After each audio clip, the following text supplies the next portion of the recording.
Les amis, on va commencer. Je monte un petit peu. En fait, c'est un cours hyper original. Pas parce qu'on est un tout petit peu. Ça, c'est à cause de la grève. C'est pas ça qui est. Quoi, malgré la grève, il y a beaucoup de monde. C'est original comme ça. Ouais. C'est très beau. Très la cavole. En fait, c'est un cours que, en général, je destine à des parents qui éduquent leurs enfants. Je suis hyper ambitieux pour vous. Je ne parle même pas de mariage. Mais en fait, pardon ? On parle déjà d'enfants. Voilà, on parle déjà d'enfants, exactement. Ouais.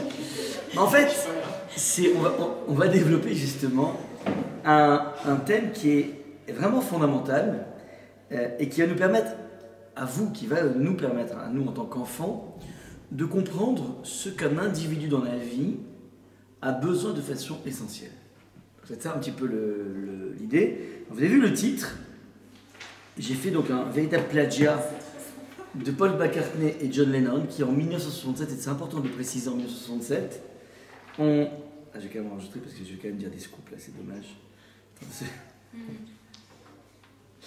Hop, je prends juste l'enregistreur, voilà, c'est parti. Donc en 67, ils ont sorti donc des Beatles, mais c'est les deux compositeurs, c'est McCartney et John Lennon. All you need is love. Tout ce dont tu as besoin, tu as raison. Tu as raison, c'est l'amour, pardon. Tout ce dont tu as besoin, c'est l'amour. Et tout le cours va être axé sur cette phrase qui, je trouve, est profondément juste.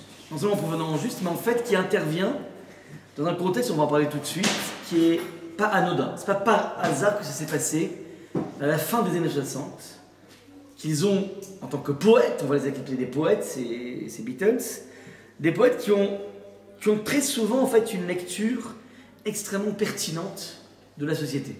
Toujours comme ça. Alors, donc c'est un petit peu ça ce qu'on va essayer de développer. Alors, je vais commencer par une histoire qui est très très belle, qui concerne un très grand maître qui s'appelle Rav Moshe Feinstein. J'imagine que c'était celui qu'on considérait comme étant le plus grand décisionnaire de la planète, et qui était consulté de partout dans le monde pour des questions de halakha.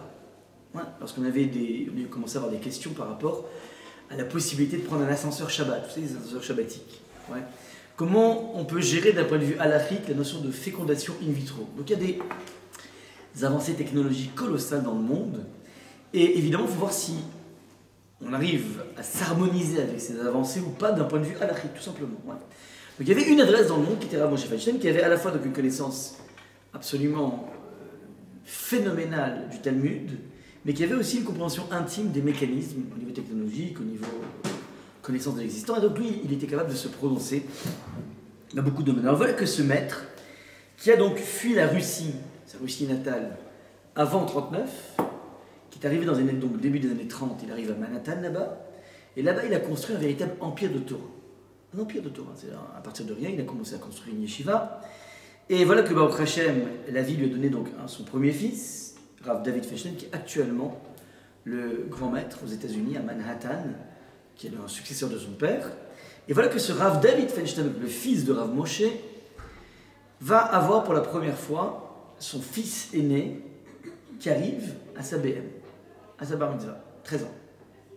Donc c'est la première petite bar mitzvah de Rav Moshe Feinstein. Et vous pouvez imaginer à quel point c'est une émotion incroyable pour un grand-père de se dire, voilà, j'ai fui, on va dire, une Europe nazie.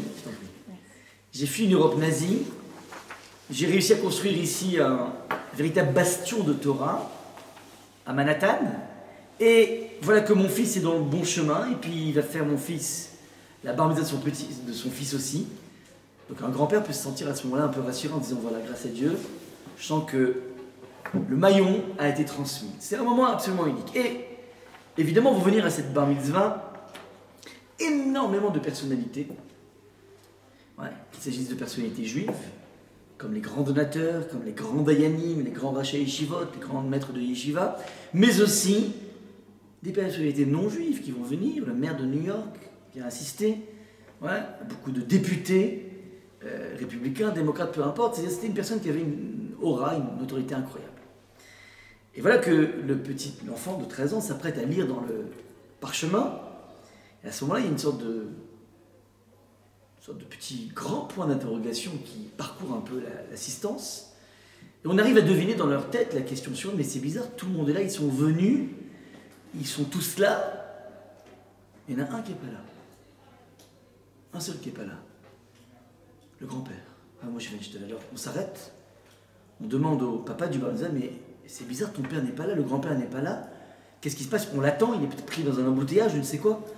Et le fils de répond, non, non, pas du tout, mon père n'est pas pris dans un embouteillage. Il s'est fait excuser, il ne pourra pas venir, il avait un congrès rabbinique de la plus haute importance. Bon. Les gens disent, bon, ok, alors on commence, l'enfant lit, à merveille. Et voilà. Mais quand même, toutes les personnes dans la salle se disent, c'est bizarre, il n'est pas là, il n'est pas là, il n'est pas là, ouais. Tout le monde attend, il n'est pas là. Et il y en a un qui ose, qui va s'adresser directement au père du bar mitzvah en lui disant, mais écoute, Rav David, tu nous dis que ton père a été à un congrès rabbinique de la plus haute importance, je sais pas, ça peut se déplacer, quoi. Tu crois pas qu'il y a une histoire un peu derrière tout ça? Il n'y aurait pas un petit dérapage avec la belle-fille? Enfin, le bonhomme il ose, quoi, rentrer dans les secrets familiaux. Et le fils dit, non, non, pas du tout, aucun souci. Non, non, vraiment, il s'est fait excuser pour un congrès rabbinique. Bon. À ce moment-là, la personne qui continue à oser dans son audace, il lui dit, mais t'as pas ressenti comme ça? On va pas dire une rama. Ouais, c'est des Ashkénazim, ils ne connaissent pas c'est quoi la rama, ouais. Mais ils connaissent que ça, ouais. T'as pas senti comme ça un sentiment négatif à l'égard de ton père? T'as pas un peu... Ça te fait pas mal, quoi, ce qui t'a fait ton père?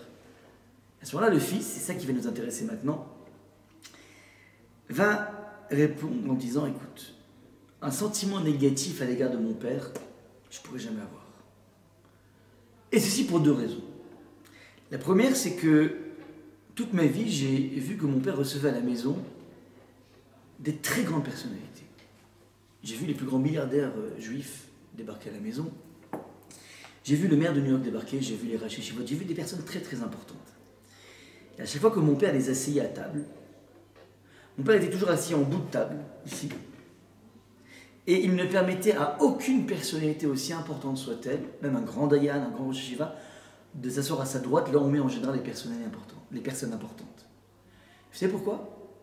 Parce qu'à sa droite, c'était ma place, moi, son fils aîné. Il m'a montré par là qu'on a beau recevoir les personnalités les plus impressionnantes dans le monde, il y en a un qui est infiniment plus impressionnant à ses yeux, infiniment plus important à ses yeux, que toutes ces personnes réunies, c'est son fils. Ça, c'est donc la première des choses que j'ai vécues dans ma vie. J'ai toujours été, aux yeux de mon père, la chose la plus importante de sa vie. Et ça, je l'ai palpé au quotidien. Et la deuxième raison est la suivante, et c'est celle-là qu'on va décortiquer.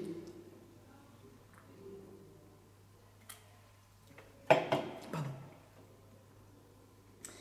La deuxième, c'est que mon papa avait de rares heures durant lesquelles il avait la possibilité de se plonger dans l'étude de la Torah sans être dérangé non-stop.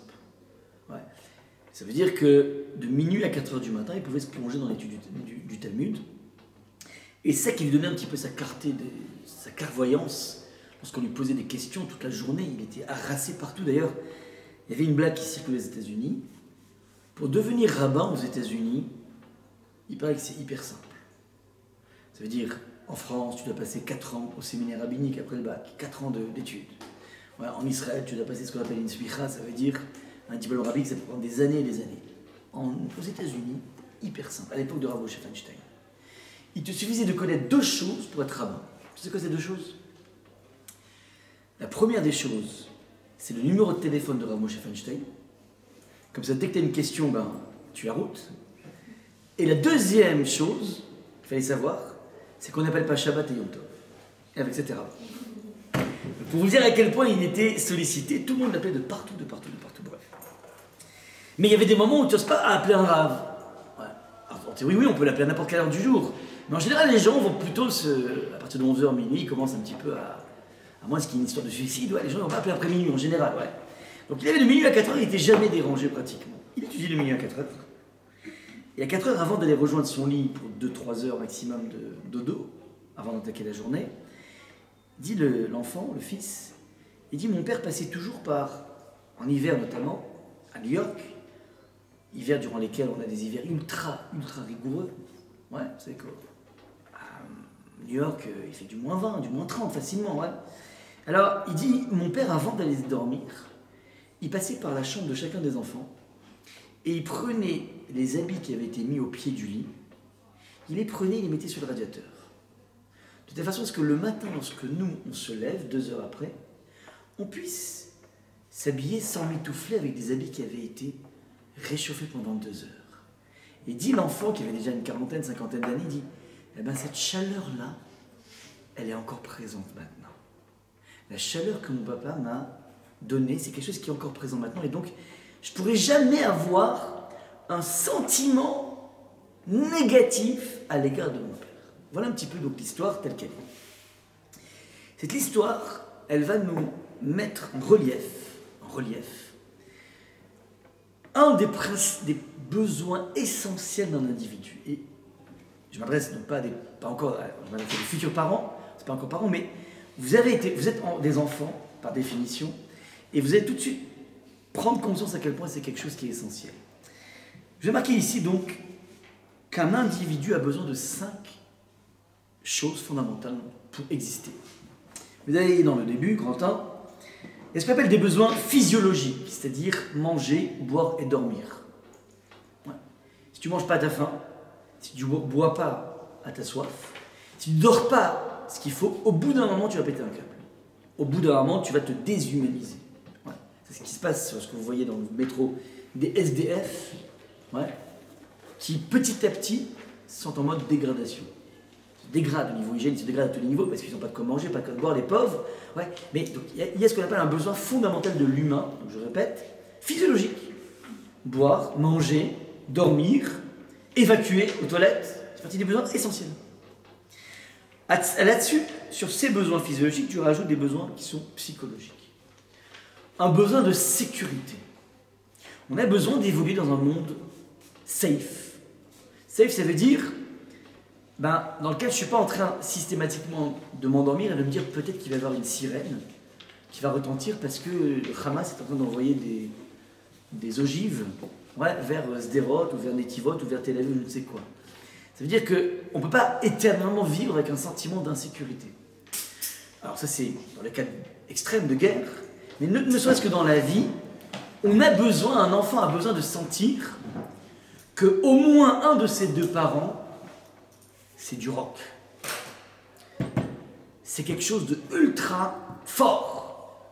Des parents, au début, distillent une image d'une puissance infinie. Un enfant regarde son père et sa mère au début, un peu comme on voit aujourd'hui Superman ou Wonder Woman, peu importe, mais au début, il a vraiment l'impression que son père s'appelle Superman. Il déchante rapidement vers 5-6 ans. Quand son copain de classe, sa copine de classe, il dit n'importe quoi, c'est mon père, Superman. Et là, il y a un conflit qui se met en place. Et après, on va leur expliquer qu'en fait, il n'y a personne qui est Superman. Mais au début, il a besoin. Mais c'est quoi ce besoin? C'est pas du délire, c'est pas de l'imagination. C'est sentir que finalement, quoi qu'il arrive dans la vie, il y a toujours quelqu'un sur lequel je peux m'appuyer. D'une certaine façon, un enfant a besoin de diviniser son père et sa mère. Et d'ailleurs, en fait, le premier Dieu qu'on a dans sa vie, c'est son père et sa mère. Avant de rentrer dans le concept de Dieu, quelque chose d'hyper abstrait, c'est pas évident de faire entendre à un enfant la notion de Dieu. Il faut une certaine maturité par rapport à ça. Avant ça, qui le nourrit, qui le calme, qui le protège de la chaleur, qui le protège de tout des bruits. Imaginez à quel point, pour un enfant, c'est extrêmement apeurant d'évoluer dans notre monde. Un monde de bruit, un monde de vitesse, un monde qui bouge en permanence, c'est extrêmement dur pour un enfant. La seule chose qui peut le sécuriser, c'est d'avoir des parents. Et plus il avance dans la vie, plus il sent que ses parents ont quelque chose de fiable. Ils sont toujours là, ils répondent toujours là à l'appel, ils ne vacillent pas, et encore mieux on va dire. Les parents sont capables de dire non à l'enfant. Ils jouent le butoir par rapport au caprice. C'est hyper sécurisant pour un enfant.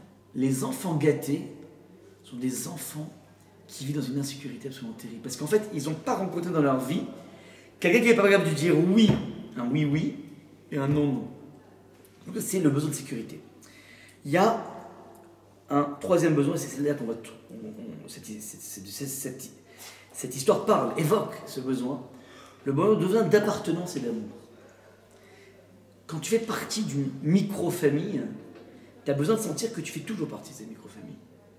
Et lorsque tu as fait une bêtise dans la vie, même en tant que bébé, en tant qu'enfant, et que tu es mis au piquet, tu es exclu, on te gronde, la première des choses qui te vient, qui te passe par l'esprit et qui te panique, c'est de dire, mais oula, peut-être que ça sonne, cette engueulade, en fait, est le début du divorce.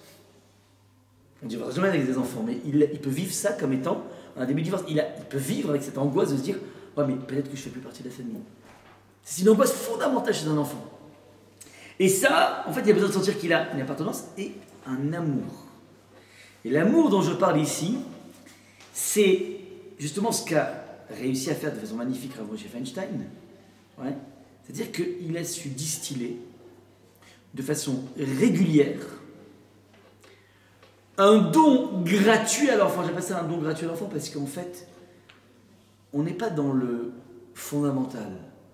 Ça veut dire qu'un père et une mère s'occupent de nourrir des enfants. Protéines, lipides, vitamines et tout ça, c'est la moindre des choses.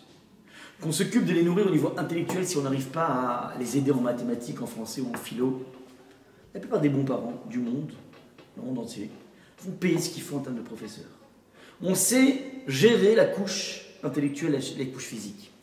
Ce dont je parle ici, c'est qu'à Rav Moshe Feinstein, on n'était pas dans la chose qui est primordiale de la vie. Ça nous arrive dans la vie de se lever le matin, il fait hyper froid même dans la chambre éventuellement, et tu vas t'emmitoufler avec une doudoune ou avec des habits qui sont froids parce qu'ils sont à température ambiante, et au bout de 10 minutes, tu les as réchauffés avec ta température de 37 degrés, ça va. C'est pas la fin du monde, ça veut dire, on pourrait appeler ça du luxe. C'est pas grave dans la vie de mettre une doudoune. Dans quelques minutes, c'est fini. Donc, c'est grave par contre d'arriver à l'école sans petit déjeuner, ça oui, c'est hyper grave. Mais arriver, prendre des habits qui sont froids, c'est pas du tout la fin du monde, on a tous fait ça. Donc, alors moi j'imagine qu'il a investi dans un domaine qui n'est pas le vital. C'est le luxe de la vie. Tu te rends compte un petit peu la fonction chauffante. Aujourd'hui aussi dans des voitures, des voitures chauffantes, c'est du luxe quoi. Tu traînes une vie sans ça, ouais. Et c'est répété. Et c'est intéressant, faites attention, ça ne demande pas beaucoup de temps par jour. Je ne suis pas en train de vous dire que Rav Moshe Feinstein a cédé plusieurs fois à l'achat de la dernière PlayStation. Ça n'existait pas à son époque, mais en tout cas, ouais, il donnait régulièrement des bonbons. Je ne t'ai pas dit ça.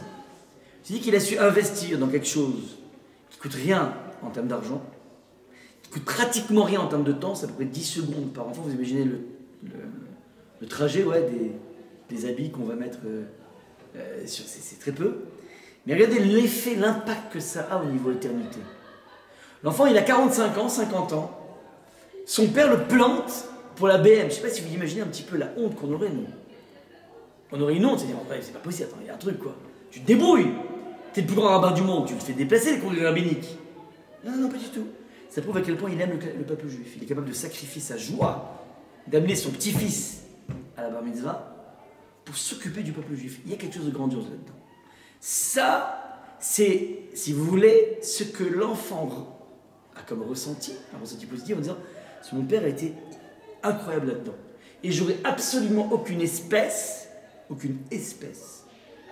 de grief à son égard, aucune espèce de sentiment négatif, parce qu'en fait, il m'a tellement accompagné, tellement caressé dans ma vie, cette chaleur que j'ai reçue, je ne pourrais jamais la nier. » Voilà un petit peu donc ce qui va être pour nous une sorte de point de référence de ce dont l'enfant a besoin. Donc je continue. Physiologique, sécurité, appartenance à l'amour. Et ensuite, on a ce qu'on appelle un besoin d'estime de soi. C'est-à-dire que dans la vie, si tu veux faire quelque chose, tu veux, on va dire, comme on dit en français, abattre des montagnes. Abattre des montagnes. Si tu veux vraiment développer au maximum ton potentiel, il faut évidemment être conscient de ton potentiel et avoir une estime de ce potentiel que tu as. Tout individu est censé avoir un minimum de connaissance de ses talents essentiels. C'est un minimum qu'il faut savoir. Et c'est en fonction de cette connaissance de mes talents. Et qu'est-ce que j'appelle des talents? Ça veut dire pas de péter parce que je suis quelqu'un. Un talent, c'est être quelqu'un, par exemple, de très empathique. Je suis capable de souffrir avec l'autre. C'est un talent incroyable. Ou bien j'ai le sens de l'humour. On m'appelle le Gad Elmaleh de la famille. Ouais, on m'appelle Maintenant, le sens de l'humour, tu vas me dire, avec le sens de l'humour, tu ne vas pas intégrer Polytechnique, hein. Je ne crois pas, c'est vrai. Mais dire à Volbe, c'est une des armes essentielles pour réussir son couple. Le sens de l'humour. La faculté à être décalé. C'est ça en fait le sens de l'humour, c'est la faculté à prendre du recul par rapport à une vie qui peut être parfois très, très complexe. La vie n'est jamais un long fleuve tranquille. Donc il y a ici, si vous voulez, cette estime de soi, on peut faire un cours entier là-dessus, mais enfin, dernière chose, réalisation de choses. C'est pas tout d'avoir une estime de soi, il faut que je sente que dans la vie, j'ai acquis des choses. J'ai réalisé des choses. J'ai mis en application, j'ai trouvé, on va dire plutôt, un lieu de réalisation des talents qui font ce que je suis. Ouais. Et donc ça, j'ai eu besoin de dire, voilà, ça, j'ai réussi ça. Ouais, j'ai fait ça. C'est moi. J'ai monté cette montagne. Tu peux l'avoir dans le sport, hein, ne serait-ce que dans le sport même. Ouais, j'ai réussi à faire le semi-marathon. Ce sera dans ma vie quelque chose dont je me rappellerai toute ma vie. La douleur, la fatigue, la truc, mais je savais que j'étais capable, je suis allé jusqu'au bout. Ouais, je ne l'ai pas fait, mais j'aurais bien aimé pouvoir vous dire en l'ayant fait. Jusqu'au bout, je me suis jeté sur la ligne d'arrivée, ouais. J'étais 4 millième, je m'en fiche, mais c'est pas grave, je l'ai fait jusqu'au bout. Tu vas sentir que tu as fait quelque chose avec ta vie. Ouais. Ce sont les 5 besoins essentiels d'un individu. Ouais. Maintenant, ce qu'on touche ici, c'est le besoin d'amour. Un amour qu'on va appeler inconditionnel. Ouais. C'était pas lié. Quand vous chef, il ne faisait pas en fonction des résultats scolaires des enfants. Ou bien, est-ce que la chambre est rangée? Si oui, je mets les habits sur le radiateur. Sinon, non, non, non. C'était quelque chose qui était de la routine. Une routine de marque d'amour permanent. Maintenant, plus l'enfant va être accompagné par ça, et ce que je dis par rapport à l'enfant est valable dans la relation de couple. Donc c'est ça que ça vous touche. Directement, indirectement. Indirectement au niveau de l'éducation, parce que ce n'est pas encore maintenant, mais directement dans les relations humaines, et notamment dans les relations de couple, ce dont je parle.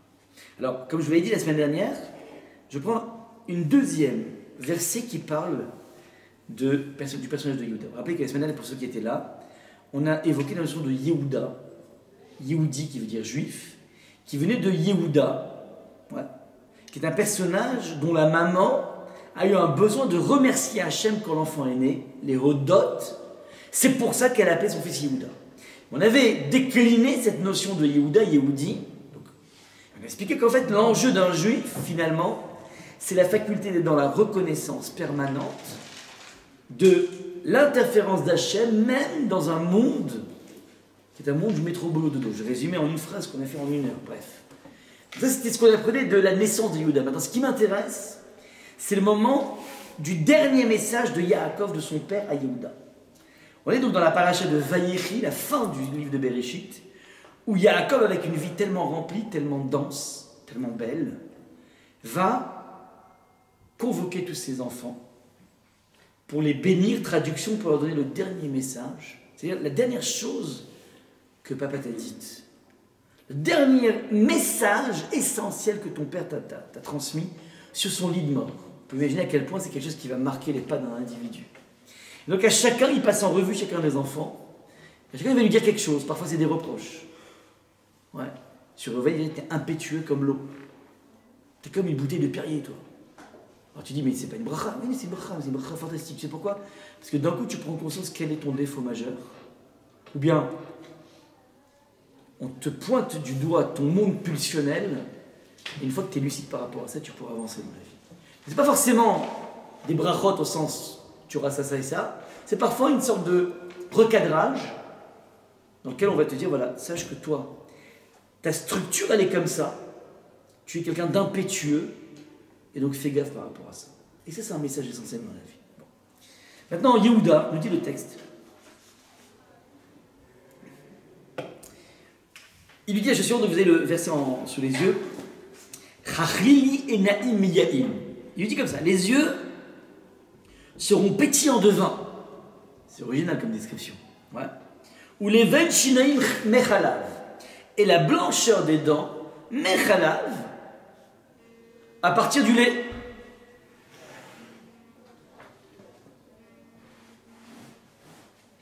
Et la blancheur des dents, à partir du lait. Alors, traduction, ouais, traduction, vous comprenez que c'est une façon poétique de parler. Quand on dit que tu auras les yeux pétillants de vin, il n'est pas en train de lui dire que tu vas devenir un poivreau. tu seras en fait le bonhomme au bar Le Haut Bon Coin là-bas, qui gise par terre tous les jours avec. Ouais. Non, c'est pas ça. Dis pas ça à Yehuda. On vient dire à Yehuda en 2 mots que tu vas avoir une terre en Israël, un parti de terre en Israël, une parcelle, dans lequel il y aura à la fois énormément de vignobles et il y aura en même temps énormément de prairies qui te permettra de cultiver dans ces prairies, d'avoir énormément de ranchs avec des vaches, et il y aura tellement de vaches qu'il y aura énormément de lait qui va couler dans ton territoire. Et donc à force de... Alors, il y aura beaucoup de vignes, il y aura beaucoup de lait, donc tu boiras beaucoup de vin, tu auras les yeux un peu roses, il n'y a pas dit le bout du nez, hein. Il y a les yeux, et tu en auras les dents blanches à force de boire du lait. Ouais. En 2 mots, Yaakov promet à Yehuda d'avoir un sourire ultra bright. Ça va? Ça va ou pas? Colgate, toi? Un peu sur Colgate. Donc ça, c'est la lecture au niveau du sens littéral. On est bon? Maintenant, vous allez me dire, mais ça, c'est pas bon, c'est joli, il fait une belle bracha matérielle, mais il n'y a pas quelque chose à se mettre sous la dent au niveau des traits de caractère. Ça veut dire que, ok, tu auras plein de fric. Mais on aurait pu attendre de Yaakov quelque chose de plus intéressant que du fric. À la limite, un reproche sur un trait de caractère, c'est pas mal. Si tu vas maintenant juste te dire que tu auras plein de fric, bon, ok, qu'est-ce que je fais? C'est beau, c'est joli. Alors, les maîtres du Talmud vont venir explorer ce texte. Donc, regardez bien, je l'ai marqué en gris ici. Ou leven shinaim mechalav. La blancheur des dents mechalav à partir du lait. Okay. Maintenant, le même, il y en a qui ont fait de l'ulpan ici un petit peu ou pas? Oui. Le même en hébreu, il sert à quoi? Même. Ça. Ouais, mi, aniba, mi Yerushalayim. Ou bien les dents blanches, leven shinaim mechalav. Les dents blanches, mechalav, par le lait. De, provenance de. Ouais. Aniba mi Yerushalayim, je viens de Yerushalayim. Mais le même a une autre fonction en hébreu. Si je te dis Ani yoter ashir mimer, plus que, comparatif, mieux que, comparatif de supériorité. Je viens de te dire à l'instant, je suis plus riche que toi. Ok? J'en sais rien, mais c'est pas grave. C'est bon, hein? Comment? Ça a discuté avant. Eh, c'est pas compris. Ça a discuté en présence. Je ne parlerai toujours qu'en présence de mon avocat. Mais il n'y avait pas une fois, on avait dit que, j'ai oublié c'était quel texte, une personne qui avait dit à Nina... Je suis désolé, je suis désolé. Oui, allô? Oui, c'est urgent. C'est urgent? Je suis en chiour. Oui, c'est urgent parce que je suis en chiour.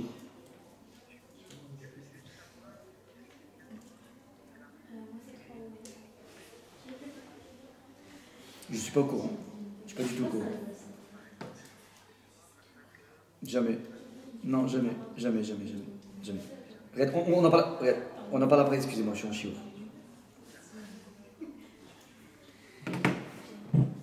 Donc, ouais.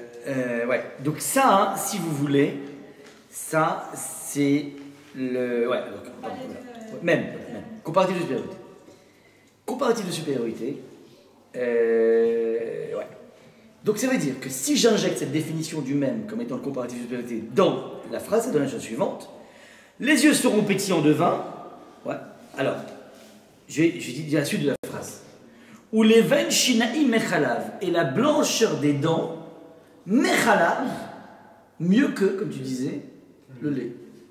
De là, nous disait maître du Talmud, Rabbi Yochanan déclare, Tov amal bin shinaï mechavero. Il est mieux de sourire à son ami, de montrer des dents blanches à son ami, c'est-à-dire sourire. Yoter mimashkeu chalav, mieux que de l'abreuver de lait.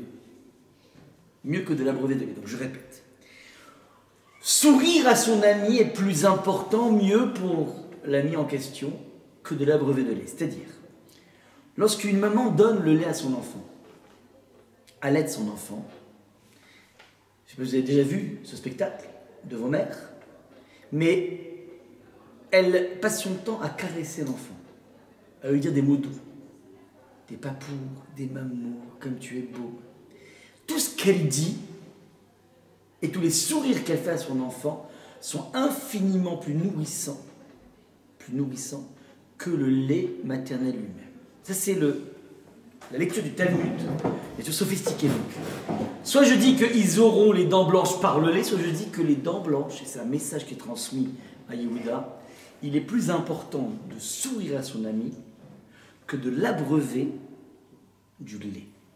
Maintenant, cette parole du Talmud a été malheureusement, je dis bien, découverte au niveau expérimental dans le monde de la médecine dans les années 70. On appelle ça en langage sophistiqué, en langage médical, la dépression anaclétique. Traduction, lorsque un enfant, post-naissance, est en face d'une maman qui a malheureusement parfois un baby blues, ouais, les hormones, beaucoup de choses qui font que... Et puis, il y a beaucoup de choses, des chamboulements dans sa vie qui font qu'elle n'a pas justement cette énergie à donner à l'enfant. Le sourire, juste, elle lui donne le sein. Ça peut créer chez l'enfant une sensation de ne pas suffisamment être aimé et se traduire par ce qu'on appelle une dépression anaclétique. Alors, je vais vous donner dans sa version la plus terrible de ça. Dans les années 80, ce sont des documents qui ont été déclassifiés. Dans les années 80, en URSS, c'était pas la Russie d'aujourd'hui, c'était l'URSS, il y avait un dictateur qui s'appelait Brejnev. Et là-bas, sous son règne, ils ont mis en place... C'est une arbalète ou quoi? C'est ce truc. Ouf. De ouf. C'est quoi, c'est la banque là. Non mais je maintiens le... Les feuilles et l'argent, c'est insupportable. Alors, ils ont fait donc une expérience assez horrible. Ils ont pris 2 orphelinats de nourrissons. Orphelinat A, orphelinat B. Ils ont demandé aux puéricultrices qui s'occupaient des enfants alors, l'orphelinat A, de donner toutes les 3 heures, comme il le faut, le biberon à l'enfant, dans la bonne quantité de lait, mais elles avaient pour ordre, ces puéricultrices, de ne jamais parler avec l'enfant. C'est-à-dire que l'enfant, elles arrivaient, elles plantaient le biberon dans la bouche, jusqu'à ce qu'il le finisse. Une fois qu'ils finissaient, elles l'enlevaient. Il n'y avait aucune communication entre elle et l'enfant. Premier groupe. Deuxième groupe, c'est l'inverse. Elles avaient pour ordre de ne jamais donner la bonne quantité, donc elles donnaient moins que ce qu'il faut. Elles ne venaient pas à l'heure, comme le premier groupe, elles venaient en retard, donc elles laissaient l'enfant s'époumoner. Donc l'enfant a été élevé dans une carence au niveau physique. Mais en revanche, lorsqu'elles donnaient le biberon, elles avaient pour ordre de parler avec l'enfant. Il y avait un nom, il y avait un truc, il y avait des sourires qui s'étaient échangés. Il y avait une communication qui est mise en place. Ils ont observé l'évolution de ces nourrissons en question. Le premier groupe est sorti un groupe d'individus totalement asociaux, incapables d'avoir un équilibre minimum au niveau psychique, qui fait que ces individus sont devenus tout simplement des individus incapables de pouvoir vivre en société, vivre en famille, vivre en quoi que ce soit. Ça s'appelle des expérimentations horribles sous l'époque de Brejnev, bien sûr, pardon. Je parle d'ici d'une dictature communiste, qui se veut rendre les gens égaux, et qu'en fait, qui ont été les plus grands exploitants d'individus du monde. Comme disait Feu Coluche, le capitalisme, c'est l'exploitation de l'homme par l'homme, et le communisme, c'est l'inverse. L'exploitation de l'homme par l'homme. Donc c'était très bien résumé de la part de Coluche. Donc, Coluche, vous connaissez, il n'est pas mort, il n'est pas enterré. Bref, donc ça, si vous voulez, c'est ce qui a été mis en exergue dans les années 80, et au niveau donc, médical, ça s'appelle le syndrome anaclétique, et qui fait en fait qui montre, si vous voulez, à quel point l'enfant est dépendant de cette chaleur essentielle. Ça, si vous voulez, c'est ce que nous, on savait depuis l'époque de l'enterrement de Yaakov. Ça fait exactement 4000 ans. 3700 ans, pardon. Disons 3700 ans que nous, on connaît le secret de ce message essentiel qui a été donné à Yehuda, qui va porter le judaïsme, la faculté à sourire. Pour vous donner plusieurs exemples, dans la même ville, dans le même pays que Rav Moshe Feinstein, il y avait un très grand maître qui s'appelait Rabbi Yaakov Kamenetsky. C'était le plus grand Rosh Yeshiva des États-Unis. Et lui, il a été éduqué, si vous voulez, dans une yeshiva à Kelem, dans laquelle on apprenait, les hommes apprenaient devant un miroir à sourire. Donc, devant un miroir. Et vous comprenez que ce n'était pas, pour des Rosh Yeshivot, un apprentissage pour avoir un sourire allumeur. Ouais. Ce n'est pas le sourire de George Clooney ou de Brad Pitt que vous cherchez. Il cherchait devant un miroir à trouver l'interface la plus chaleureuse, et pas allumante, la plus chaleureuse qu'on peut véhiculer par le biais de nos dents. Alors lui, il avait un sourire absolument assez impressionnant. Et il avait donc comme habitude, on a raconté comme ça sur lui, que celui qu'il croisait le matin, quand il était Mshonov comme ça, il croisait avec le sourire, ça lui redonnait une énergie incroyable. Ça, c'était la puissance de Rav Kamenetsky. Maintenant, il raconte comme ça, c'est magnifique. Il avait l'habitude, donc il vivait à Manhattan. Et là-bas, il avait toujours l'habitude, quand il passait par un péage, il y a beaucoup de péages là-bas à Manhattan, il passait toujours par un péage. Il y avait deux péages possibles. Soit tu avais la cabine avec un bonhomme, une bonne femme dedans, soit tu as vous savez, une sorte de corbeille, tu jettes l'argent. Même quand il avait l'argent, il tenait à passer là où il y avait une cabine. On m'a dit, mais pourquoi tu perds du temps? On va plus vite, c'est automatique. Il dit non, je veux quand même pas me priver de cette occasion unique de sourire à une créature d'Akadosh Baruch Hu, une créature d'Hachem. Maintenant, je vous précise, petite parenthèse, que les créatures en question, c'était pas des femmes avec une perruque ou des hommes avec une grande barbe et un Streimel, ouais. C'était des goïms. Et ils voulaient pas gratter cette occasion unique d'aller sourire à une créature d'Akadosh Baruch Hu. Juste une petite parenthèse par rapport à cette notion de sourire. Maintenant, ça, si vous voulez, c'est ce secret qui a été donné à Yehuda. Il lui a dit, tu sais quoi, dans la vie, apprends à sourire. Apprends à véhiculer de la chaleur beaucoup plus par le biais de tes dents que par le biais d'une nourriture quelconque. Ça, c'est maintenant. Ça, c'était, si vous voulez, le besoin d'amour inconditionnel qui construit un enfant. À partir de ce point, on va essayer de voir comment vous êtes, et nous sommes, peut-être pas moi, parce que j'ai une autre génération, on va dire, mais on élève de plus en plus, on va dire comme ça, des enfants avec une carence dans ce domaine particulier. Et vous êtes peut-être aussi, vous, sans faire exprès, des individus qui ont, d'une certaine façon, subi une certaine forme de carence dans cette nourriture essentielle qui s'appelle la nourriture sentimentale. On va expliquer pourquoi. Pourquoi il y a aujourd'hui une carence? D'abord, il y a des raisons objectives à cela. Quand tu regardes un petit peu la sociologie actuelle, tu te rends compte qu'il y a de plus en plus de foyers dans lesquels l'accès à la parnassa, l'accès au gagne-pain, est un accès qui est de plus en plus difficile, de plus en plus engageant et de plus en plus épuisant, éreintant. Il y a un tourbillon qui est mis en place. Surtout nous les Parisiens, on sait à quel point la vie c'est un tourbillon incroyable. Qui fait que, techniquement, on n'a que très peu de temps à consacrer dans la famille, aussi bien dans son couple que dans notre relation aux enfants. On n'a que très peu de temps à consacrer à ce qu'on appelle, à autre chose, on va dire, que la technique de la vie. C'est quoi la technique de la vie?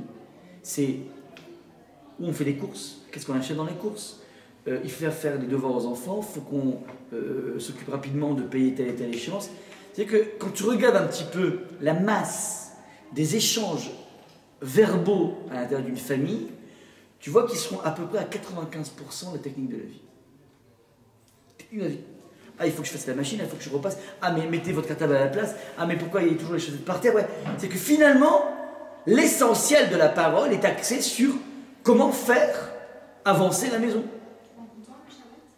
Alors, très bonne question.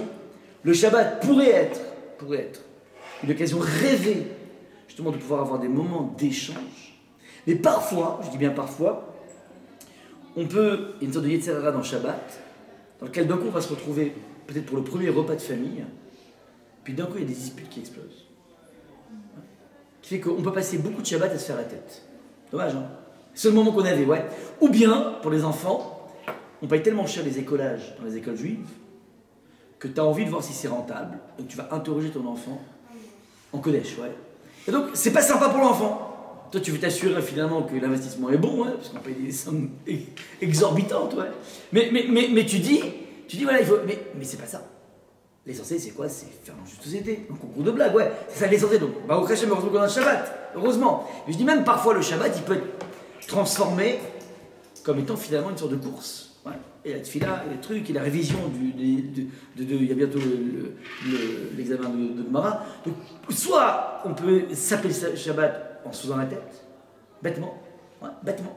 Soit tu peux s'appeler Shabbat en transformant en plateforme de concurrence, ouais. Là, si vous voulez, c'est là. Maintenant, deuxième chose, deuxième argument, subjectif. Ce que j'ai appelé ici, ne croyez pas qu'il y a une once ici de misogynie quelconque, vous allez tout de suite voir pourquoi. Ce que j'ai appelé la mère en dehors du foyer, je m'explique. C'est un phénomène nouveau qui date des années 70, 68, on va dire. La maison féminine, ouais, il y en a marre que les femmes soient considérées comme des sujets de deuxième classe. Ouais, donc plein de slogans, plein de choses qui sont mises en place, qui ont fait que de plus en plus les femmes puissent s'émanciper et sortir du foyer. En cela, il n'y a aucun souci d'un point de vue théorique. Aucun souci.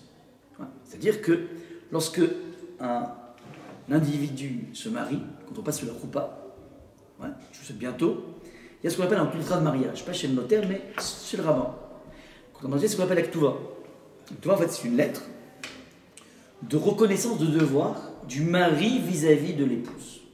Comme s'il faisait un chèque. Ouais. Donc c'est quoi cette reconnaissance?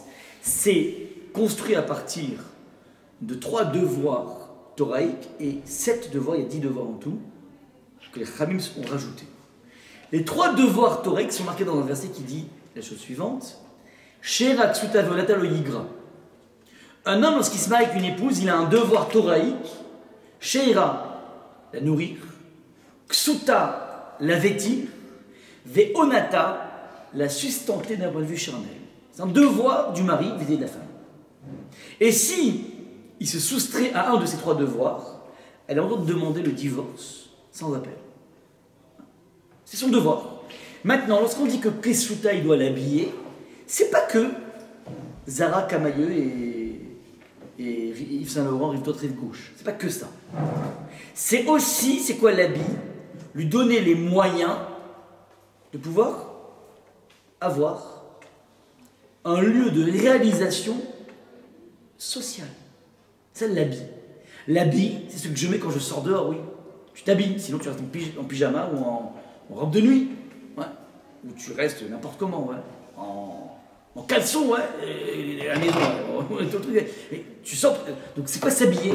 C'est avoir cette possibilité de pouvoir avoir une activité sociale. Donc, indépendamment des notions de parnassa qu'aujourd'hui, ce qui se passe au niveau sociétal, c'est qu'en fait, si les deux ne travaillent pas, ben, c'est très compliqué au niveau du foyer, surtout à Paris. Ouais. C'est absolument terrible. Donc, si les deux ne travaillent pas à fond, on ne s'en sort pas. Donc, même si, disons que le mari pouvait largement suppléer au niveau argent, et qu'une femme n'a pas du tout besoin d'aller travailler pour gagner de l'argent, du tout, imaginons, il n'empêche qu'elle a besoin de sortir. C'est un besoin essentiel. Ouais. Et rares sont les femmes aujourd'hui qui peuvent vraiment, ça existe, je ne nie pas, qui peuvent s'épanouir du matin au soir au restaurant avec les enfants. Mais ça existe. Mais c'est très rare, de plus en plus rare. Il y a un besoin comme ça de ne pas rester sans arrêt du matin au soir avec des couches, avec des trucs. C'est comme... Donc maintenant, ça c'est ce qui se passe ici. La mère en dehors du foyer maintenant. Le fait que la mère soit en dehors du foyer maintenant fait que lorsque l'enfant rentre de la maison, ou on va dire inversement, lorsque la maman rentre de la maison, le père a toujours été absent historiquement. Il partait le dimanche, il revenait.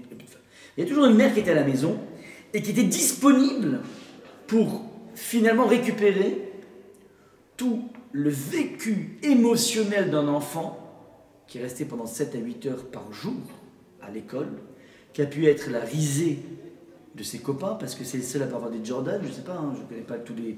Ou bien il a été la maîtresse à déverser tous ses nerfs parce qu'elle s'est engueulée toute la nuit avec son mari, et puis d'un coup l'enfant il s'est tombé sur lui, et donc elle s'est déchaînée de façon hyper injuste. Que vous compreniez, une école est forcément truffée d'injustice, c'est la vie est truffée d'injustice, ouais. Le monde n'est pas un monde juste, le monde est truffé d'injustice. Et donc, il a énormément de bagages au niveau émotionnel, et il a besoin de pouvoir les poser quelque part, les consigner quelque part, ces bagages. Et si, en arrivant à la maison, il ne trouve pas une oreille pour pouvoir déverser ses bagages, d'une certaine façon, il y a quelque chose au niveau sentimentale et émotionnelle qui est en train de petit à petit s'éteindre. Ce que je dis au niveau des enfants est pareil au niveau du couple. On a besoin... Ouais. Mais est-ce que cette oreille, ça doit forcément être l'oreille de la mère? Alors, très bonne remarque. Ça peut être celle du père, ça peut être encore mieux, je dis bien, celle de la grand-mère et du grand-père, qui sont en général les grands-parents des gens disponibles, ouais. Qui sont, on va dire même mieux que ça, ils sont tellement du matin au soir que tu leur donnes n'importe quoi à faire, ils sont heureux. Ils ont suffisamment d'argent pour pouvoir acheter un paquet de gâteaux par jour.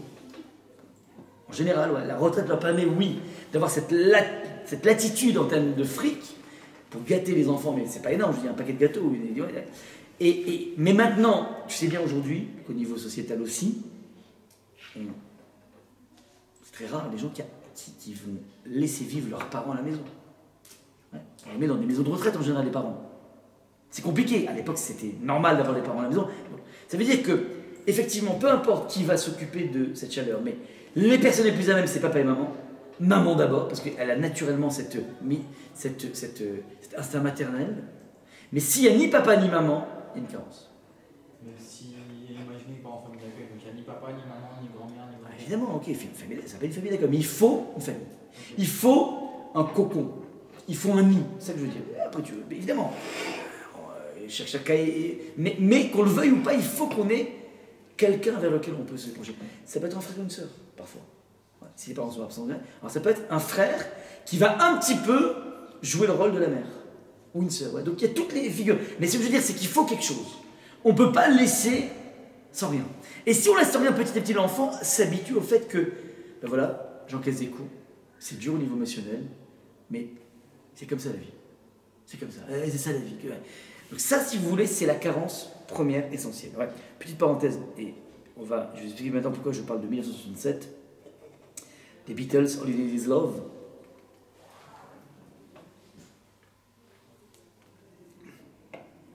Parce que, je ne sais pas si vous avez remarqué au niveau j'aime beaucoup la publicité, et au niveau des marques dans le secteur agroalimentaire, sont apparus à partir des années 70, c'est-à-dire de façon concomitante à la révolution féminine qui a, d'une certaine façon, expulsé la mère du foyer. De façon concomitante à cette expulsion de la mère du foyer, de façon géniale, les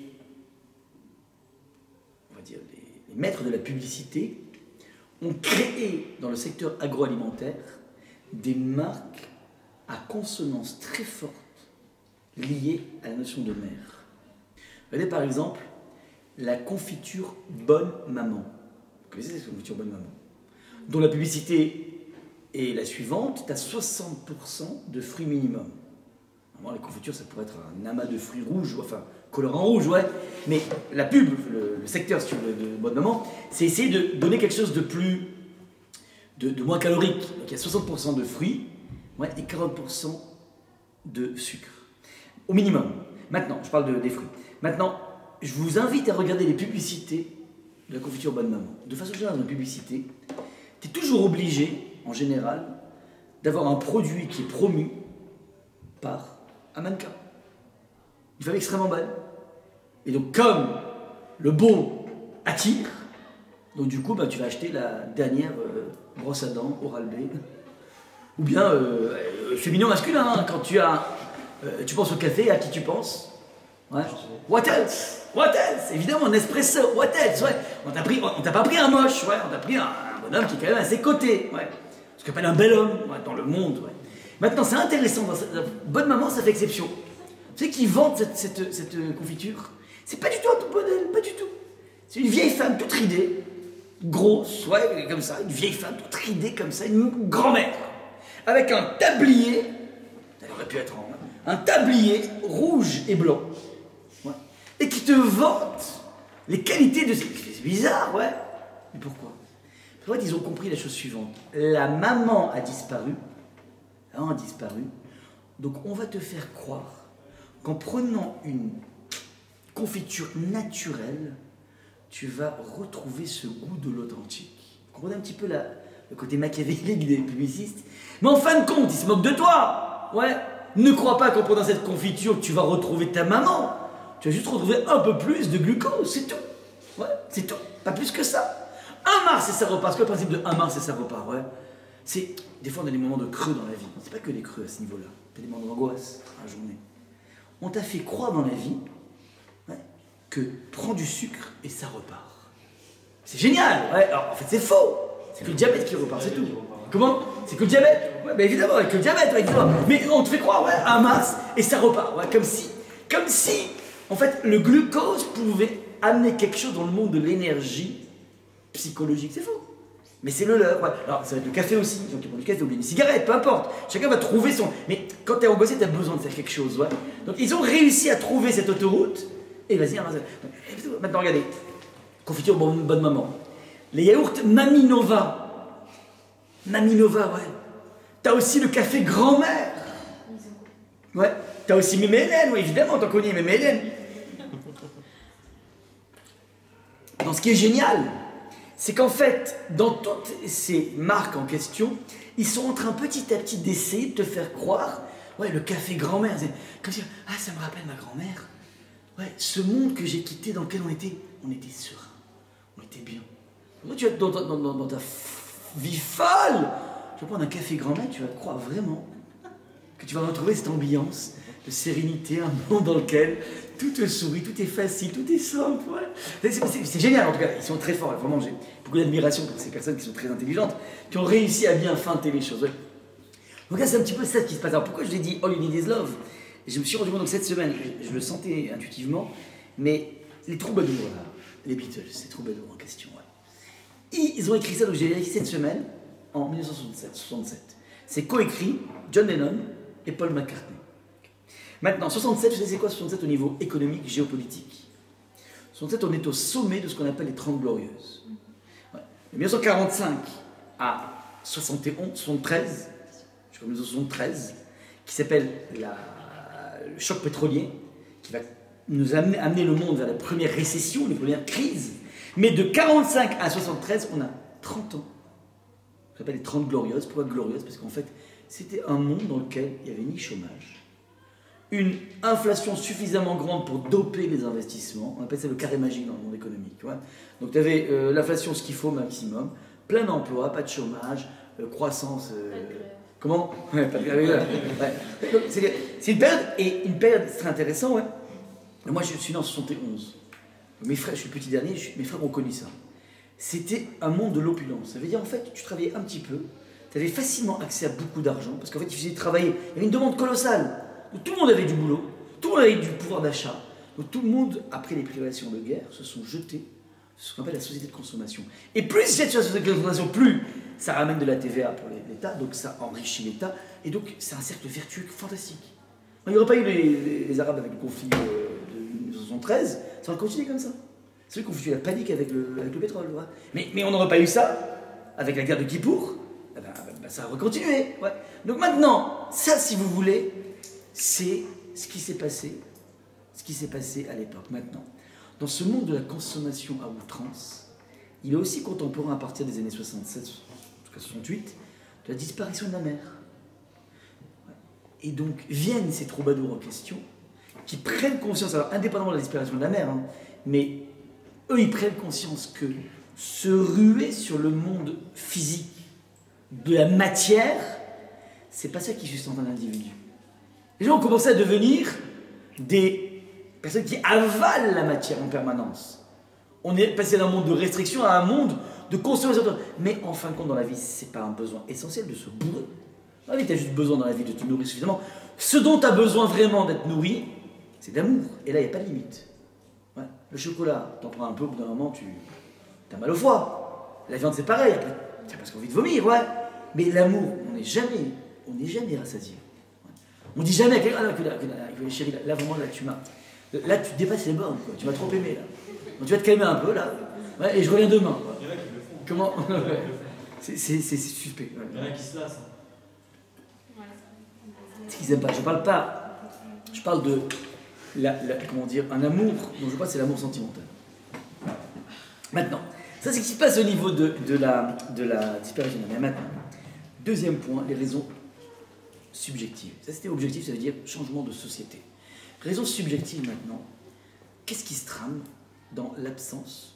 Pourquoi on élève nos enfants avec une carence au niveau de notre sentimental? Là, il y a un grand principe qu'il faut que vous appreniez, qui va vous aider énormément dans le couple que vous formerez avec cette chaîne. Je lis le texte, ça, quand je forme des ratanim, le premier des cours que je fais un cours là-dessus, enfin sur cette parole. Il me dit un maître du XIIIe siècle, le Rabbi Aaron Halevi, le Chinuch, Daki Adam Nifal Kefi Peolotav qui achara Peolot Nimshachim Alevavot. Je traduis. Sache qu'un homme agit en fonction, je suis dans le carré, de ses actes. C'est en fonction de ses actions que son cœur est entraîné. On va expliquer. De façon générale, dans la vie, on a l'impression, on croit, que pour pouvoir donner quelque chose à quelqu'un, encore faut-il au préalable l'aimer. Comme je t'aime, je te donne ça. Tiens, j'ai des places, tu veux, je t'aime bien, donc je te donne ça, ouais. À la base, je t'aime, donc je te donne. Nos chazal, nos maîtres nous disent non, c'est exactement l'inverse qu'il faut comprendre. On donne, donc on aime. Je te donne, donc du coup, ça va sécréter chez moi de l'amour. C'est pas l'inverse. C'est pas j'ai de l'amour pour toi, donc je te donne, c'est l'inverse. Je te donne, donc je vais t'aimer. On va donner plusieurs illustrations pour que vous soyez bien clairs par rapport à ça. C'est le secret de l'amour dans le couple, ça, je vous dis là maintenant. Vraiment, c'est le truc que vous devez vraiment retenir. Et de l'amour des enfants aussi, évidemment, tout est corrélé en fait, de l'amour dans la vie. Je donne plusieurs exemples. Le premier, c'est amené par un Chovot et Lavot, un maître du XIIIe siècle aussi, qui pose une question géniale. Il dit la chose suivante. Il dit, nous savons pertinemment que l'homme, avec un grand H, a une suprématie intellectuelle colossale par rapport aux animaux. D'accord ou pas? On est beaucoup plus intelligent que les animaux. Oui. Maintenant, il dit, c'est bizarre, on est beaucoup moins fort au niveau physique que les animaux. Par exemple, combien de temps met un enfant pour marcher? Pardon? 2 ans. 1 an. Les plus speed, c'est 9 mois. Ouais. Voire 1 an et demi. Ouais. Maintenant, ouais. Combien de temps met un chaton pour marcher? Instantané. Combien de temps met un poulain pour marcher? Instantané, merci. Combien de temps met Bambi pour marcher? Vous avez vu Bambi, Walt Disney? Trop longtemps. Bon. En fait, dans Walt Disney, c'est 1 heure, mais c'est pour Walt Disney. Normalement, c'est immédiat, ouais. Donc maintenant, demande se mettre et maintenant, attention. Nous, on marche à 1 an. On marche. On titube, quoi. Le bébé qui marche à 1 an, on dirait qu'il est bourré, quoi. Ouais. Maintenant, le chaton. Donc, demande le Chovat et la vote. De toutes les façons, on est infiniment plus intelligent que les animaux. Pourquoi il ne les a pas créés directement? Le bébé est né, boum, il marche. Pourquoi on ne marcherait pas dès qu'on est? D'un coup, il a faim, boum, il escalade sa mère, il va boire, après il redescend. Après, discrètement, il fait ça. Mais pourquoi pas? Au bout du compte, ouais, on va être beaucoup plus fort que les animaux. Donc, en 2 mots, pourquoi tu crées l'enfant handicapé par rapport aux animaux? Toujours avoir une proximité avec l'enfant. En fait, on y arrive. Hachem a créé un handicap pour obliger papa et maman à s'occuper de lui. Et plus il s'occupe de lui, plus il lui donne. Plus il lui donne, plus il aime. Comme, nous dit Chovot et Lavot, Hachem était intéressé à créer une relation absolument colossale d'amour entre un père, mère et enfant. Il a créé un handicap pour susciter cette relation. Je donne un exemple personnel. Ouais. Ma mère a plus de 80 ans. Elle est venue à Purim chez nous. Purim chez nous, ça vient non-stop. Ouais, les allées, les venues, on va amener les gens. Donc la porte était sans arrêt ouverte. Il faisait froid à Paris, à Purim dernier. Ouais. Ma mère a 80 ans, j'avais 47 à l'époque. Ouais. 48, non, 47. Ouais. Elle voit comme ça sortir, comme ça à droite, à gauche. Chérie, fais attention à ta gorge. Mets ton écharpe. J'ai fait un arrêt sur moi, j'ai dit attends, 2 secondes. J'ai 47 ans, j'ai 10 ans. Comment? Exactement. Comme Hachem était intéressé à créer un lien d'amour incroyable, débordant, ouais, qu'une mère à 80 ans est encore en train de se... Mais tu sais, à 48 ans, si je suis pas capable de mettre une écharpe en sortant, ouais, j'ai dit, bon, c'est foutu, quoi. C'est pas 48 ans pour un élève, ouais. Non, mais c'est plus fort. C'est comme ça, une mère, c'est plus fort. Elle était intéressée à ça. Comme Hachem est intéressé à ce type de relation incroyable, alors il a créé le handicap. N'en déplaise à Brigitte Bardot, il existe des sentiments entre le chat et la chatte. Ouais, entre le chaton et la chatte et la maman. Mais des sentiments qui ne sont pas aussi puissants. Hachem voulait une ultra-puissance. Une ultra-puissance. Ouais. Mais j'ai pas compris pourquoi dire Brigitte Bardot. Mais Brigitte Bardot est en train de dire finalement, on doit respecter les animaux autant que les humains, parce qu'il y a les mêmes sentiments. Je dis non, c'est faux, pas les mêmes sentiments. Une chatte a des sentiments par rapport à son enfant, mais elle peut facilement s'en séparer. Une mère, c'est impossible. Ouais, c'est vrai. C'est tout, c'est tout. C'est juste, on peut pas, elle voudrait en fait, elle s'est tellement comportée comme une animale dans sa vie. Une femme qui est capable de dire, ouais, comment dire, je me suis tapé suffisamment d'hommes pour les aligner de Marseille jusqu'à Paris. Ah, c'est un animal. Ouais. Donc elle s'est tellement comportée comme un animal dans sa vie qu'elle a l'impression qu'il n'y a pas de différence dans les relations sentimentales entre les hommes et leurs enfants et le chat et la chatte. Donc ça vient de là, si vous voulez. Ouais. Donc ça, si vous voulez, ça c'est le besoin essentiel. Le besoin essentiel qui a été mis en examen ici par le Chovat HaLevavot. Maintenant, je donne un deuxième exemple. Vous connaissez certainement ce qu'on appelle, ce qu'on pourrait appeler la différence fondamentale qui existe entre l'amour maternel et l'amour paternel. Est-ce que vous avez remarqué d'abord? Je donne un exemple. Ouais. Un enfant tombe d'un vélo et c'est une petite égratignure au niveau du genou. Petite égratignure, ouais, c'est pas... Il n'y aura pas de médecin. C'est quoi la réaction de la mère, c'est quoi la réaction du père en général? Comment? La mère panique. Panique et le père? Détente. C'est le métier qui rentre. Ouais. Alors, ça dépend des mères, je suis d'accord, évidemment. Règle générale. Ouais. Encore une fois, il y a toujours des exceptions, je suis d'accord. 100% d'accord, ouais. Mais de façon générale, c'est ça qu'on voit. Vous avez déjà demandé pourquoi? Vous avez déjà demandé pourquoi? Pourquoi une différence comme ça? Comment? Ça, il veut que son fils soit un bonhomme. Ouais, il a envie que ce soit un guerrier, ouais, t'as raison, ouais. La mère, elle a peur pour son fils. Elle a peur, ouais. Et pourquoi il n'a pas peur pour son fils? Peut-être parce que la mère elle a plus un sentiment plus développé envers son fils. Mais pourquoi elle a un sentiment plus développé? Pourquoi c'est fait? Elle a gardé Parce pendant qu'elle a 9 mois. Tout simplement. Elle a donné pendant 9 mois. Elle a donné des envies de vomir, 3 premiers mois, des crampes du mollet gauche à 4h du matin, ouais. Et marcher comme un canard, et grossir, ouais. Grossir, c'est pas évident pour lui, pas évident, ouais. Lorsque, je me rappelle quand ma femme était enceinte pour la première fois, elle était prendre des cours pour apprendre à respirer, respiration pour expulser le bébé, pour sage-femme. Et le gynéco qui coiffait toute cette formation, on était en Israël, je me rappelle, il nous avait convoqués à nous aussi, les hommes. Mais nous, on va pas apprendre à respirer, nous. Vous connaissez la blague de P.A. Desproges?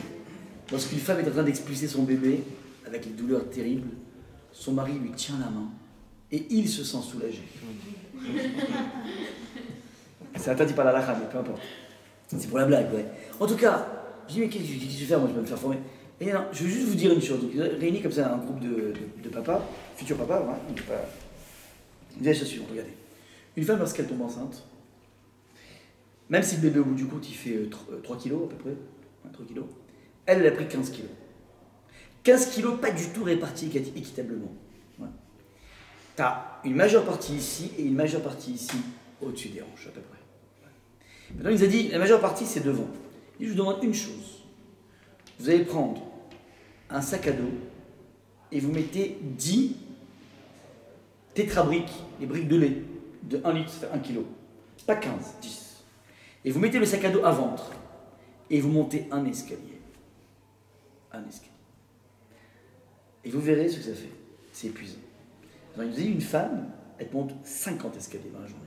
Elle te fait le ménage quand elle est enceinte. Avec les 15 kilos, ouais, elle fait ça. Donc, tout ça, c'est de l'énergie qu'elle a donnée pour son enfant. Maintenant, dès que l'enfant y naît, elle a un pactole de 9 mois de don. Donc, elle a un potentiel d'amour de 9 mois. Ouais. Maintenant, l'enfant est né, elle récupère. Et je... comme il est beau. Quelle menteuse. Il est chum. Dès qu'il est, après il est mignon, mais il est chum à la naissance. Tout fripé, parfois il est bleu. Avec une couche de vernix, ouais, ici, ouais. Tout blanc, ouais. Il est chauve, il est denté. Ça passe pas, on n'a pas les mêmes critères de beauté, ouais. Pourquoi elle dit ça? Pourquoi elle dit ça? Elle dit ça parce qu'en fait, elle a tellement donné qu'elle aime, c'est tout. Plus fort qu'elle. Maintenant, le mari. Ouais. Le mari. Alors, c'est très intéressant. Le futur mari ici. Ouais. On ne sait pas pourquoi. Vous savez quoi? On ne sait pas pourquoi. Mais il paraît que les maris contractent une maladie post-naissance. Et il n'y a aucun médecin qui a expliqué pourquoi. Apparemment, il paraît que les maris ont ce qu'on appelle une surdité chronique de minuit à 7h du matin, juste après la naissance, qui fait que le mari se réveille, ah, extraordinaire, ma fille, mon fils, une semaine, il ou elle fait déjà ses nuits, mon épouse avec une tête, avec des scènes qui montent jusqu'au menton, ouais, avec des anges jusqu'au menton, non, tous les 3 heures, comme il monte. D'ailleurs, comme une montre Rolex que j'attends depuis tellement de temps. Ouais. Donc c'est un petit peu ça qui va se passer. Il y a une différentielle de dons, qui fait qu'elle aime plus. Point, c'est tout. Elle a plus donné de dons qu'elle aime. C'est un principe. Ouais. Et vous retrouvez ça dans tous les recoins de l'existence. Une des raisons pour laquelle existe la notion de la gestion de la sexualité dans un couple, c'est justement pour pouvoir faire alterner des périodes de proximité physique possible et des périodes de touche pas à mon pote. C'est quoi ces périodes? C'est des périodes durant lesquelles le mari va donner des tonnes de choses à son épouse, sachant que le don qu'il fait ne peut pas être interprété comme étant une stratégie d'un plan A, sachant qu'on ira jusqu'à Z dans la chambre à coucher immédiatement. Il va apprendre à faire le petit café à son épouse, sachant qu'il n'y aura pas de possibilité de conversion de cette stratégie en charnel immédiat.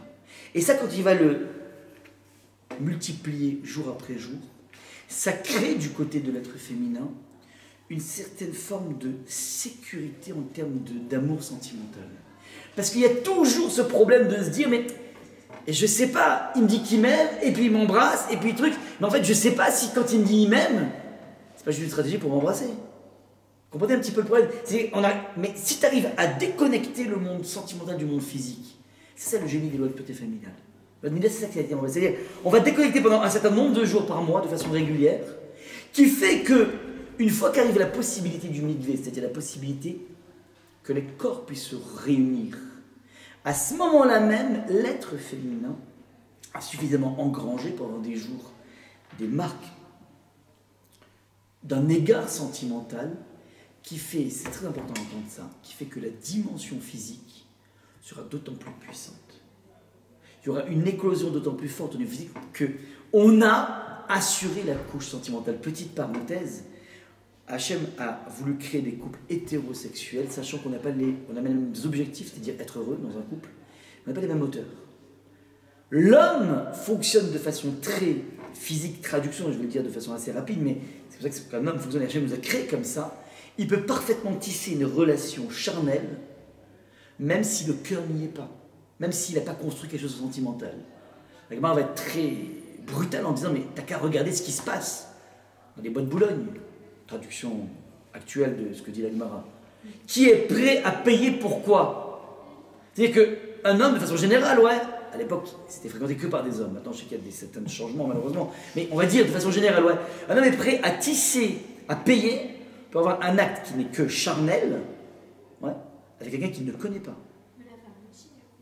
Alors, ça s'appelle une prostituée. Oui. Qui s'est calquée selon un besoin, entre guillemets, du marché. Mais ce n'est pas la femme féminin. C'est pas le féminin. Elle n'est pas... On dit des prostituées, malheureusement. Et ça, il faut aller creuser pourquoi. Elle est capable de, comment dire, à ce point, d'annihiler son corps. Ouais. De vendre son corps, c'est un autre problème. Mais je dis que l'homme est capable, c'est pas gênant pour lui. L'être féminin, à part ça justifie bien. Une déformation, ne peut pas naturellement avoir une relation physique si au préalable elle ne sent pas qu'il y a un véritable homme.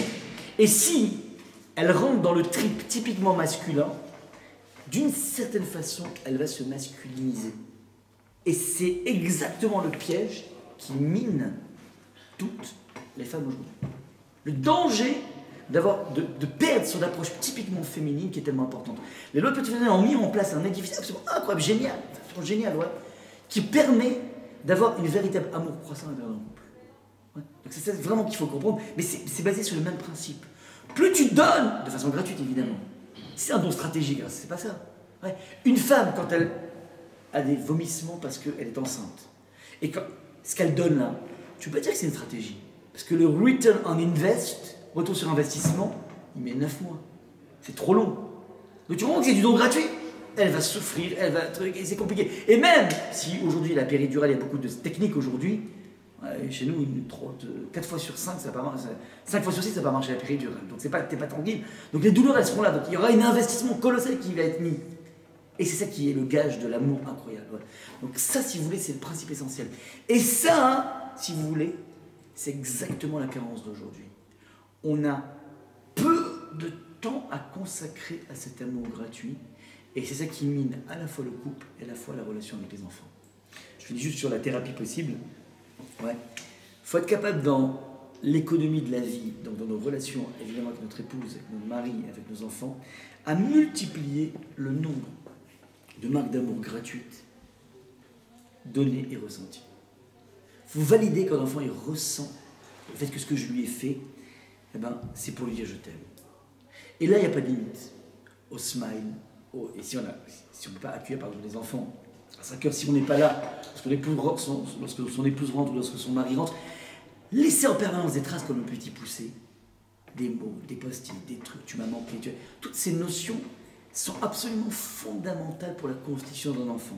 Un enfant doit être en permanence entouré, et le conjoint pareil, je vais marquer ici verbal, je t'aime, tu m'as manqué, j'ai beaucoup pensé à toi, bravo, je sais que je peux te faire confiance. Ça doit être le climat naturel à l'intérieur d'un foyer. Je parle dans la relation parentale et dans la relation maritale. Ouais. Ça c'est vraiment le truc qui doit occuper.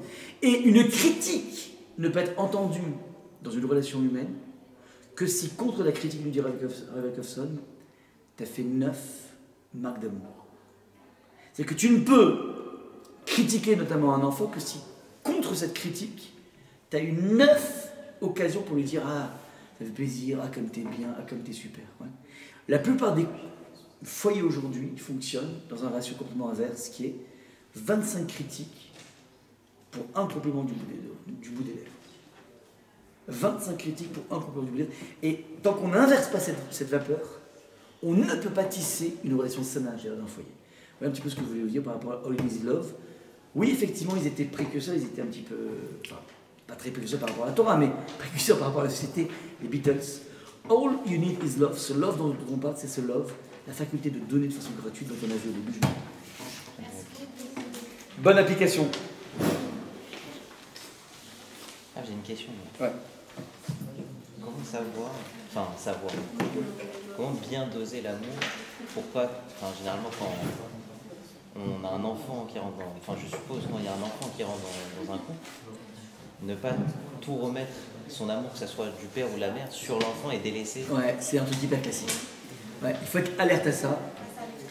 Ouais, très souvent, ouais. Ça veut dire que finalement, on va dire plus évidemment, la mère va être tellement focalisée sur l'enfant qu'elle oublie son mari. C'est hyper classique. Mais en fait, ça se régule au fur et à mesure.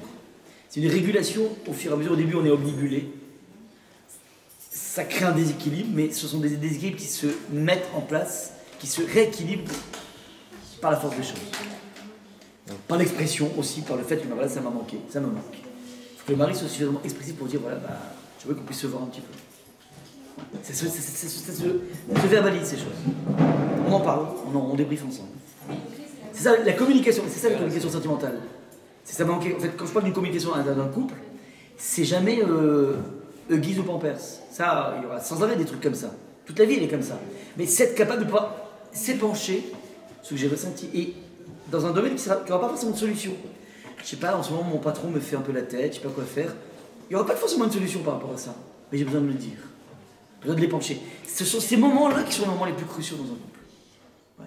Et combien de couples, encore une fois, je vous le dis, s'imaginent qu'on peut régler un problème de couple, et il y en a des clashs, sur un matelas. Un smack et ça repart. Ouais. C'est encore une fois un énorme leurre. Combien on rencontre aujourd'hui de couples qui ont vécu ensemble, qui décident de se marier. À partir du moment où on décide de se marier, ça devient la guerre. Pourquoi se poser la guerre maintenant? Mais vous connaissez ce qui s'est passé? Non, en fait, ce qui se passe, c'est que finalement, tant qu'on n'était pas engagé l'un avec l'autre, on ne résolvait jamais les vrais problèmes fondamentaux. Il y a des problèmes fondamentaux. Unir deux individus qui sont tellement différents, avec des familles différentes, avec un sexe différent, avec tellement de choses différentes, c'est complexe. Ouais. Donc il y a des sujets qu'on doit mener calmement, mais à bout. Comment on va gérer la relation d'une belle-mère intrusive, ou même pas forcément intrusive, mais qui est là?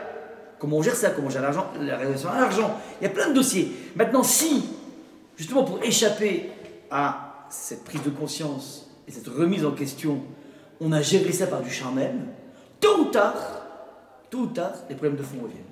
Et combien on a vu dans notre expérience de couple qui ont passé leur vie finalement à vivre en surface. Ouais. On n'aborde pas, c'est pas grave, on va pas remettre ça sur le tapis, c'est dommage, ouais.